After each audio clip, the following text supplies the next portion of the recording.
자, 이어서 서아시아와 아프리카의 민족운동 살펴볼 수 있도록 하겠습니다. 역시 여기도 이제 오스만 제국이 먼저 나오는데요. 이전에 인도와 마찬가지로 EBS를 통해서 오스만 제국 내용 간단하게 살펴보고 그 다음에 교과서 내용 볼 수 있도록 하겠습니다. 이슬람 세계의 팽창, 오스만 제국의 발전.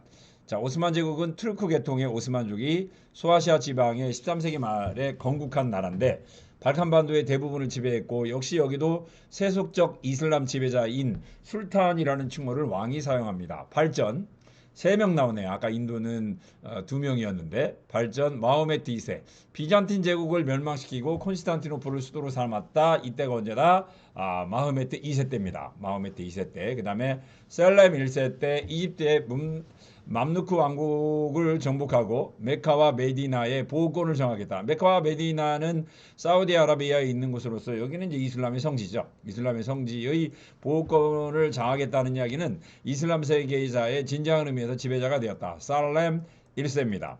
그러니까 마호메트는 비잔틴 제국. 그 전성기가 누구냐면 슐레이만 1세 때요. 슐레이만 1세 때 동유럽으로 진출하고 유럽의 프레데시아 해전에서 유럽 연합 함대를 격파함으로써 지중해 교역의 주도권을 장악을 했다. 그러면서 오스만 제국의 전성기를 이뤘다. 오스만 제국의 왕 3명. 어우, 셋 다 나름대로 의미가 있어요. 마호메트 2세 비잔틴 제국을 멸망시켰다. 셀람 1세 어때요? 메카와 메디나를 장악함으로써 이슬람 세계의 지배자가 되었다. 슐레이만 1세 동유럽에 진출했고 유럽의 연합함대를 격파함으로써 지중해 교역권을 장악했다. 통치 일종의 군사적 봉건제도였던 티마르제를 실시했고요.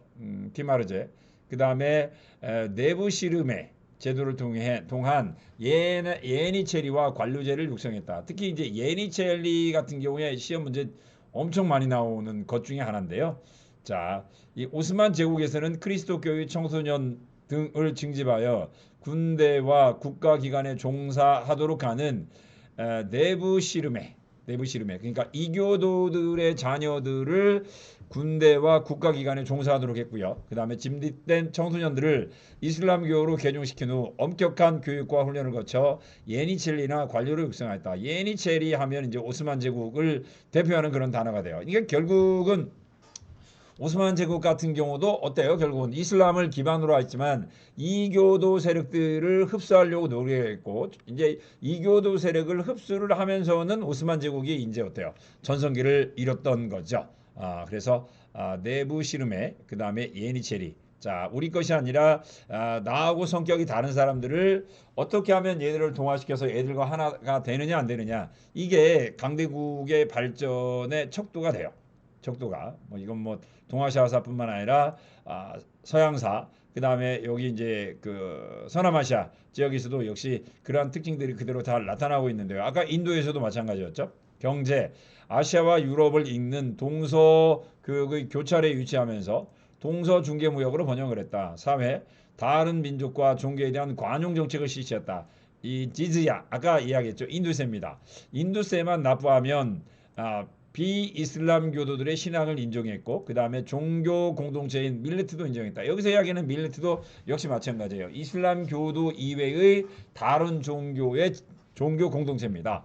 종교 공동체를 인정을 해줬죠. 그러니까 이제 결국은 오스만 제국의 발전 방향도 결국은 뭐예요? 관용이죠. 관용입니다. 관용. 관용 정책. 아까 인도 같은 경우도 누구 때 전성기를 이뤘어요? 무굴 제국 같은 경우도 아크바르 대대 때였죠. 아우랑제보하고 아크바르가 있는데 아크바르는 지지야를 납부하지 않아도 이슬람 세력을 관료로 썼단 말이에요. 아크바르. 근데 아크바르 대제는 지지야를 강제로 거두면서 무굴 제국이 망했던 것처럼 오스만 제국도 역시 지지야만 납부하면 비이슬람 세력들도 신앙을 인정했다. 밀레트. 마찬가지고요. 이슬람 제국을 바탕으로 튀르크, 얘들 뿌리가 이제 튀르크족이니까 페르시아, 비잔틴 제국의 문화를 융합했고요. 천문학과 수학, 지리학 등 실용적인 학문이 발달했으며 슐탄 아흐메드, 요 슐탄 아흐메드 어떻게 보면 블루 모스크라고 하는데 중동 즉 서남아시아 지역에 있는 모스크 가운데 가장 아름다운 그런 모스크로 뽑힙니다. 소피아 성당 이상으로 가장 아름다운 모스크 술란 아흐메드 사원입니다. 슐란 아흐메드 사원. 혹시 세계사에 관심 있는 친구들은 슐란 아흐메드 사원, 그 다음에 예니체리, 그 다음에 슐레이만 1세는 시험 문제 꼭 나오니까 잘 볼 수 있도록 할게요. 자, 아무튼 이어서 이제 여기서는 이제 이렇게 전성기를 이루었던 오스만 제국 쇠퇴하는 과정 보도록 하겠습니다.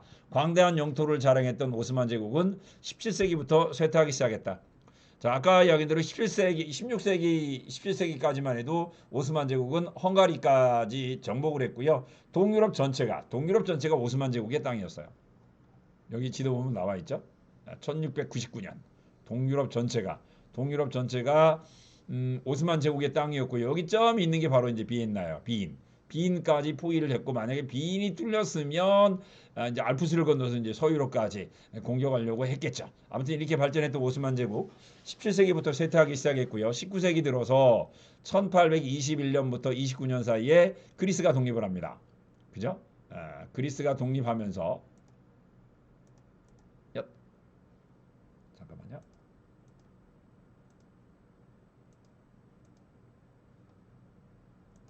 써지나? 됐네요.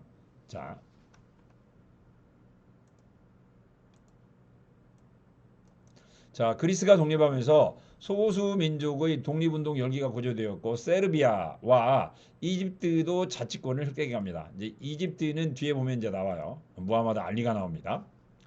또한 오스만 제국이 동서양을 잇는 지리적 요충지에 잡았기 때문에 이제 어느 나라 러시아가 크리미아 전쟁을 일으켰었죠. 이때 러시아가 크리미아 전쟁을 일으켜서 남하를 추진하려고 하니까 이걸 누가 방해를 했어요? 영국이 방해를 했었죠. 그만큼 이제 영국 또한 오스만 제국에 관심이 많았고 오스만 제국에게 압박을 많이 가했죠.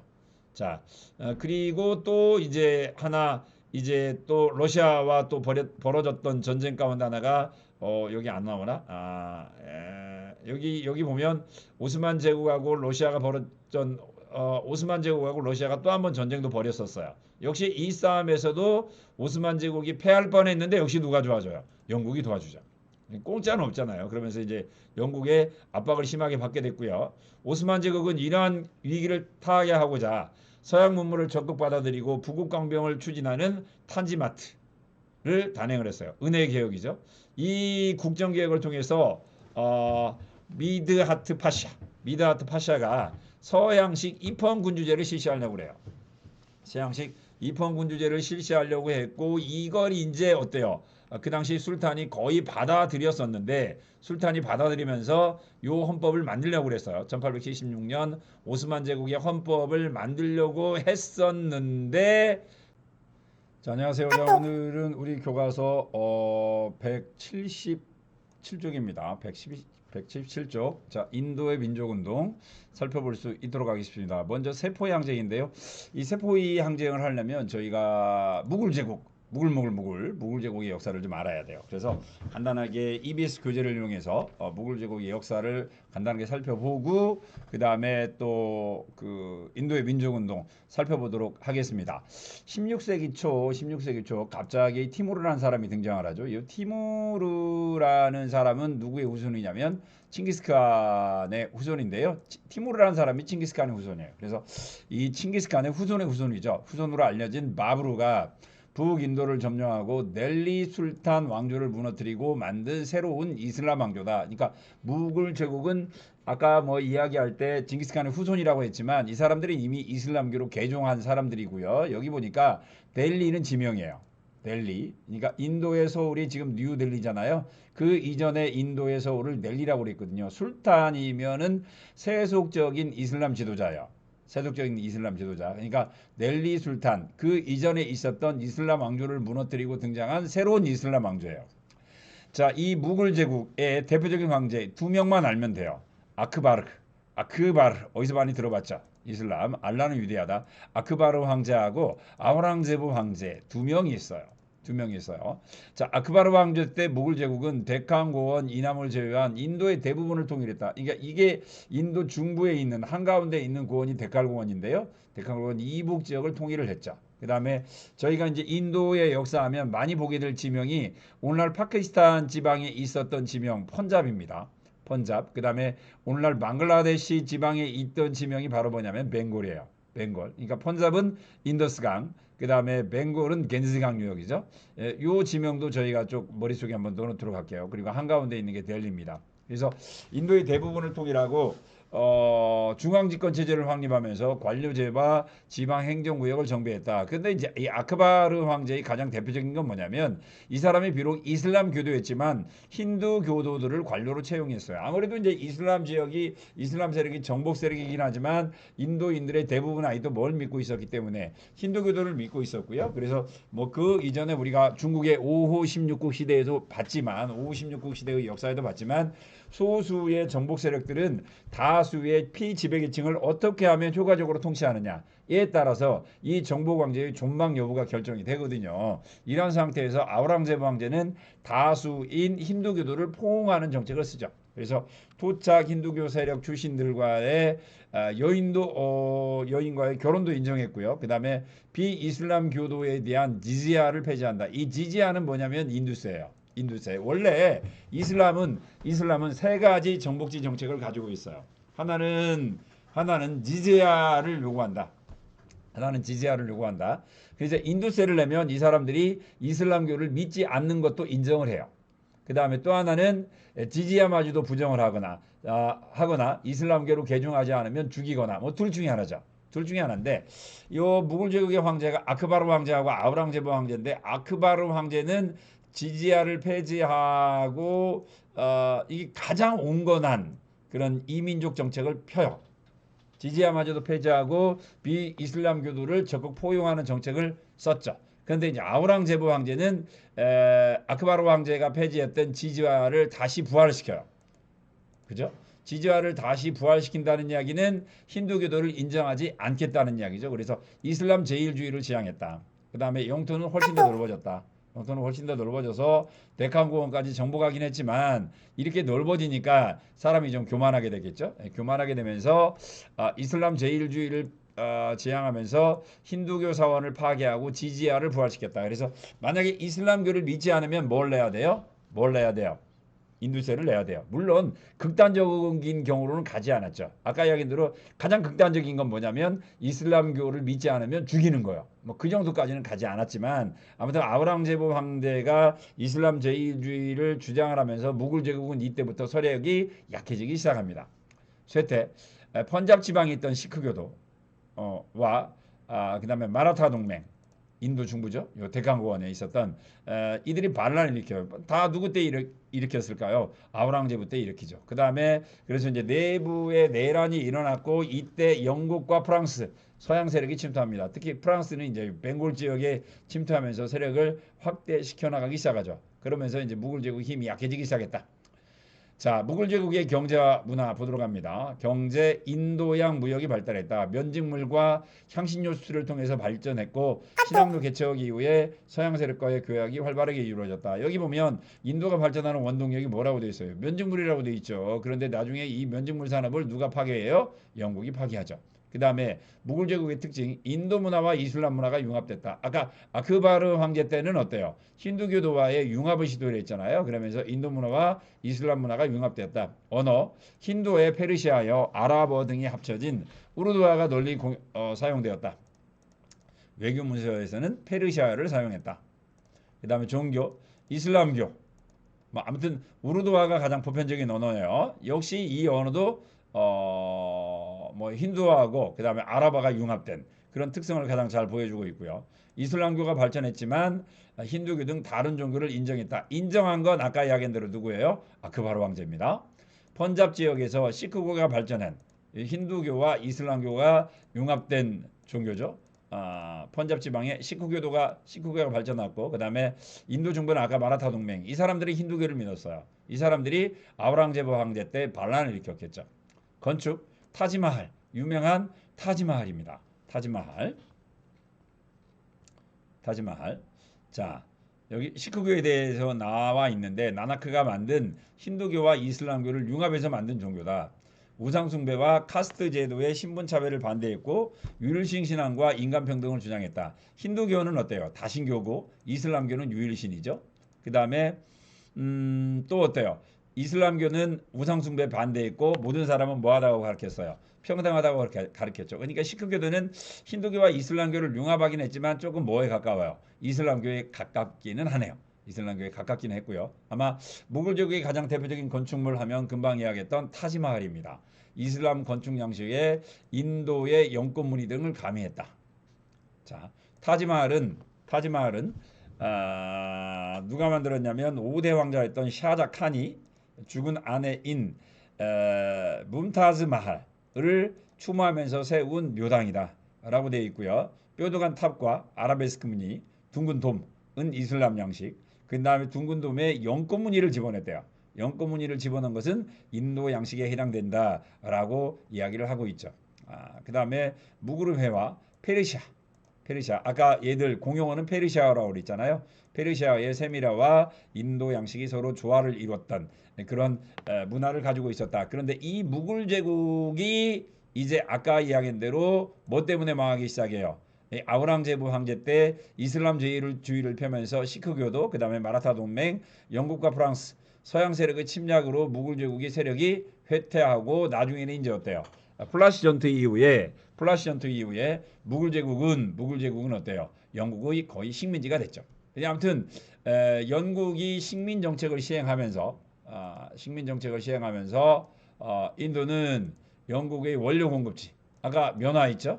그 다음에 상품 그러니까 면화를 영국은 산업혁명기에 인도에서 면화를 가져갔고 이때 이제 영국에서 만든 면직물을 인도에 판매를 했죠. 그 다음에 과도한 투지세 를 수탈하면서 인도의 생활이 더욱 어려워졌고 이러한 가운데서 동인도 회사의 용병이었던 누가 반란을 일으켜요? 세포이 항쟁을 일으켰다. 1857년입니다.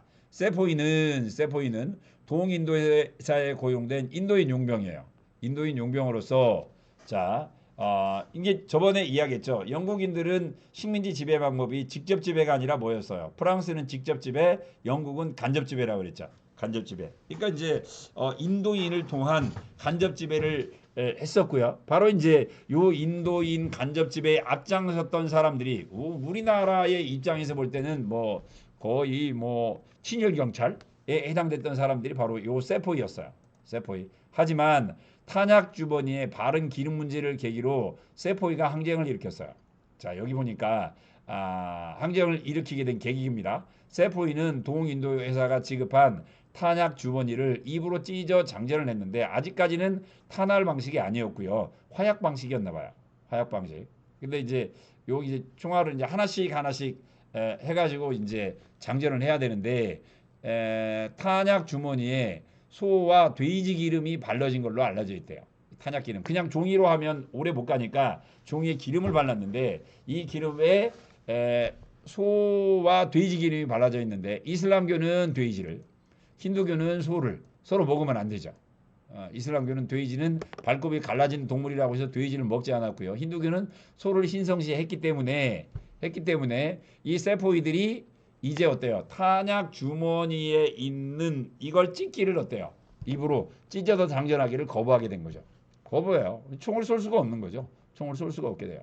그러다 보니 세포이들이 여기에 항쟁하면서 이게 근데 이제 단순한 이 기름 문제가 그냥 기름만은 문제가 아니라 이렇게 우리에게 기름이 이게 돼지 기름과 그다음에 소 기름이 발라진 탄알 주머니를 우리에게 제공했다는 이야기는 우리를 뭐한다? 우리의 문화를 얕본다. 그죠? 얕본다. 비웃었다.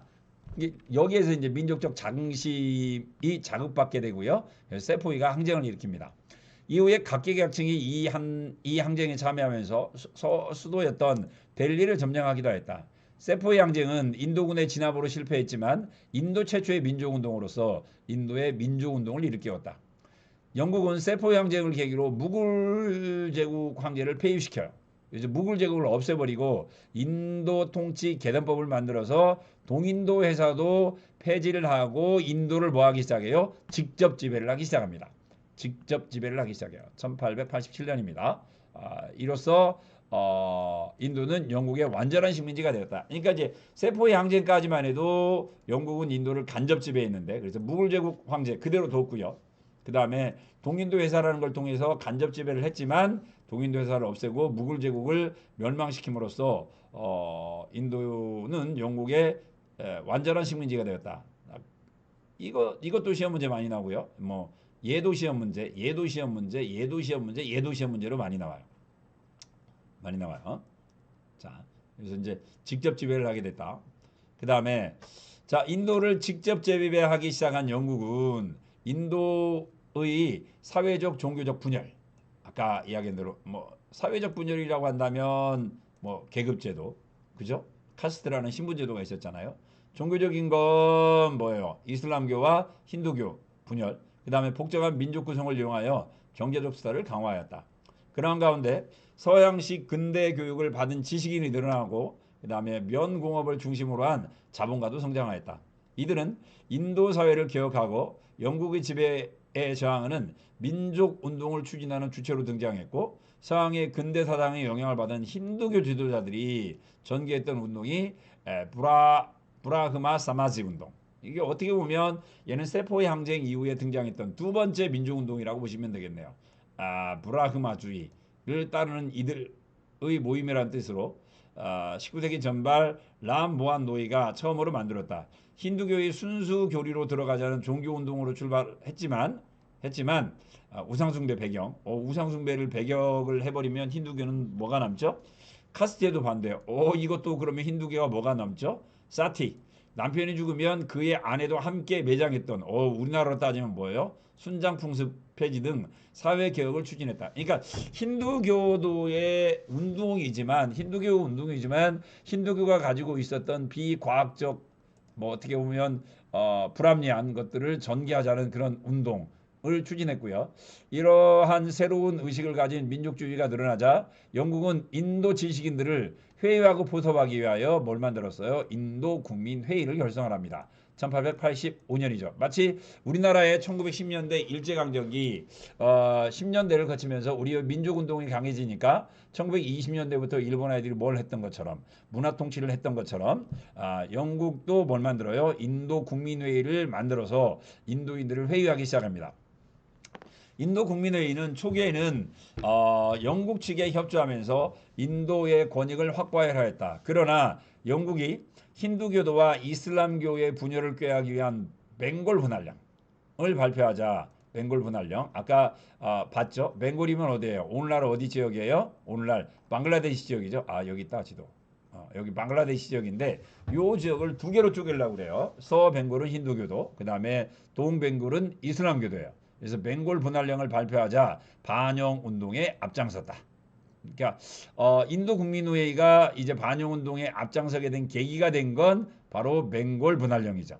그래서 인도 국민회의는 킬라크를 중심으로 콜카타 도시 이름이에요. 콜카타에서 대회를 열어 영국 산문 분매 운동, 스와데시죠. 스와데시, 그 다음에 스와라지 자치 운동을 전개하면서 반영 운동을 전개했다. 그런데 이 사람들은 벵골 분할령에 반대했던 사람들은 누구냐면 힌두교도들이래요. 힌두교도. 한편 벵골 분할령을 이용하여 세력을 확대하려고 했던 이슬람교도들은 영국의 후원을 받아 전 인도 이슬람교도 연맹을 조직해요. 그러면서 인도 국민회의에 대항했다. 그러나 인도인들의 반영 운동이 계속되자 영국은 벵골 분할령을 추서하고 명목상 인도인의 자치권을 인정하였다. 조금 복잡하죠. 조금 복잡합니다. 그래서 힌두교도들은 당연히 벵골 분할령에 반대했지만 전 이슬람 교도 연맹은 바로 이슬람 인도 국민회의에 대항하면서 이제 어때요? 분할에 찬성을 했었죠. 그리고 이제 나중에 보면 요 동벵골이 이제 인도가 독립한 이후에 이들이 독립을 하죠. 그래서 이게 이제 오늘날은 뭐예요? 동파키스탄이 됐다가 오늘날은 뭘로 발전하게 된다? 방글라데시로 발전하게 됩니다. 방글라데시로 발전을 했죠. 러시아 투르크 전쟁 있죠? 러시아 투르크 전쟁. 개혁의 실패와 패전으로 도리어 전제 정치가 강화되자 금방 이야기했던 거예요. 1889년 압둘 하미드 2세가 러시아 투르크 전쟁에서 패배한 걸 이유로 헌법을 정제하고 전제 정치를 다시 부활시켰다. 그러자 젊은 장교와 관료들이 주축이 돼서 젊은 장교와 장교들이 주축이 돼서 요 1876년에 오스만 제국의 헌법의 부활을 시도를 합니다. 그러면서 만들어진 정당이 뭐냐면 청년 투르크당이에요. 1908년 미드하트 헌법의 부활을 요구하면서 청년 투르크당이 만들어졌고 이들은 무장분기로 권력을 장악하고 헌법을 부활시켰습니다. 산업을 육성하여 조세를 덜어주는 등의 개혁을 추진했다라고 이야기를 하긴 했지만 얘들이 이제 어때요? 오스만 제국 튀르크의 개혁을 추진하긴 했지만 얘들은 뭐냐면 튀르크 민족주의자들이었어요. 튀르크 민족주의자들. 그러다 보니까 튀르크 청년 투르크당이 튀르크 민족주의를 강조하자 발칸반도에 있었던 그리스, 세르비아, 불가리아, 몬테네그로 가 이제 그리스를 제외하고 얘들은 다 뭐예요? 세르비아인들이죠. 그러자 이제 얘들이 반란을 일으키자 러시아도 당연히 도와주죠.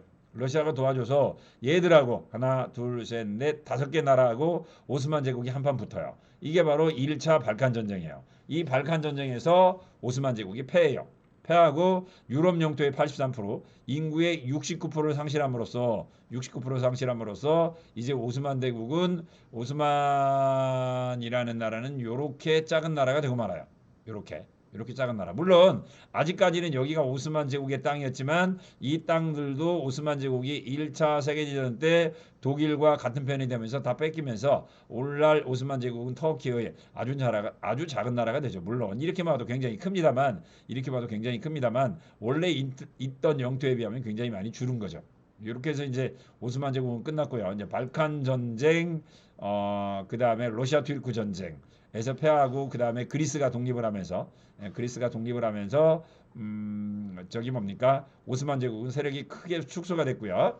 그 다음에 이제 서남아시아입니다. 서남아시아.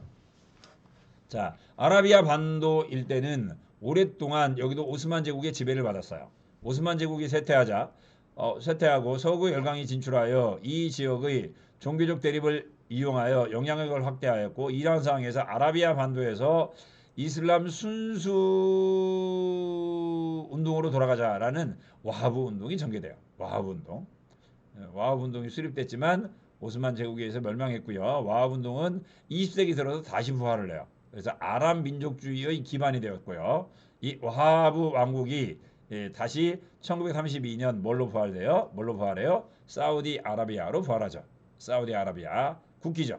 세계에서 가장 그리기 어렵다는 사우디아라비아 국기요. 이 와하브 운동은 이슬람 반도에서 이슬람 초기의 순수함을 되찾자는 신앙 운동으로서 이 운동을 창시한 사람이 압들 하브 쿠란으로 돌아가자 이슬람 근본 원리에 충실할 것을 이야기를 하고 술, 담배, 도박 등을 철저하게 금지시켰다라고 이야기를 하고 있으며 와하브 정신이 이제 기반이 돼갖고 만들어진 나라가 사우디아라비아고 사우디아라비아가 이제 친미 성향이긴 한데 사우디아라비아는 뭐 요즘 이제 등장하는 뭐 어느 나라요? 뭐 새롭게 등장한 아프가니스탄 있죠. 아프가니스탄 이상으로도 굉장히 어떤 나라요? 보수적인 나라죠. 그래서 뭐 여기 사우디아라비아에서는 여성이 운전면허 취득한 것이 뉴스가 될 정도로 그 정도로 사우디아라비아도 굉장히 보수적인 정통 이슬람교도의 국가입니다. 자, 아무튼 그 다음에 18세기 말 영국은 담배 제조 및 판매 독점권을 획득하면서 이란의 카자르 왕국에서 영향력을 확대했고요. 이러면서 이란인들 사이에 반영 감정이 고조되었고 상인과 이슬람 지도자가 주도하는 담배 불매 운동이 나오면 이건 어느 나라예요? 이란이 되겠죠. 이란.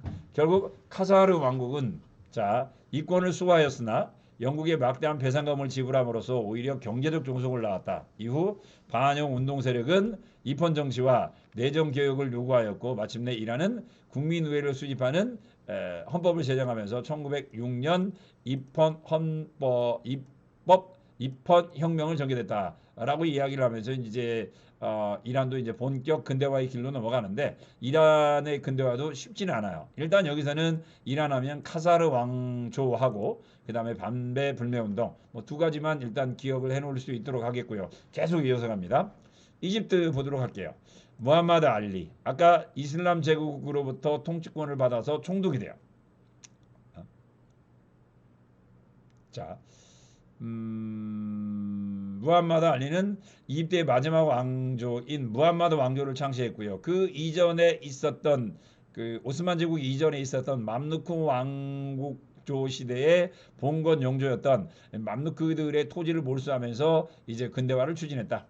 그렇게 이야기를 하고 있고요. 그 다음에 스에즈 운하 그 다음에 철도 건설로 막대한 외채에 시달리게 되자 영국이 잽싸게 수에즈 운하의 주식을 매입하여 운하의 경영권을 차지하고 이슬람 내력에 간섭하게 되었다. 이러한 상황에서 이집트에서 민족운동이 전개됐고 이집트 독립의 아버지 아라비 파샤, 그러니까 이제 이집트는 무함마드 알리와 아라비 파샤 요 두 분만 기억하시면 돼요. 그래서 이집트인에 의한 이집트 건설을 내세우며 혁명운동을 전개했지만 영국의 간섭으로 실패했다라고 이야기를 하고 있어요. 이제 요게 나오면 스웨즈 운하가 나오면 그건 어느 나라예요? 이집트가 되겠고요. 이집트 하면 아까 이야기한 아라비 파샤, 그 다음에 무하마드 알리, 뭐 요런 정도 기억을 하시면 될 것 같아요. 이렇게 해서 간단하게 서남아시아의 근대화 저희가 학습한 걸로 할게요. 길게 가르치지 못해서 죄송합니다.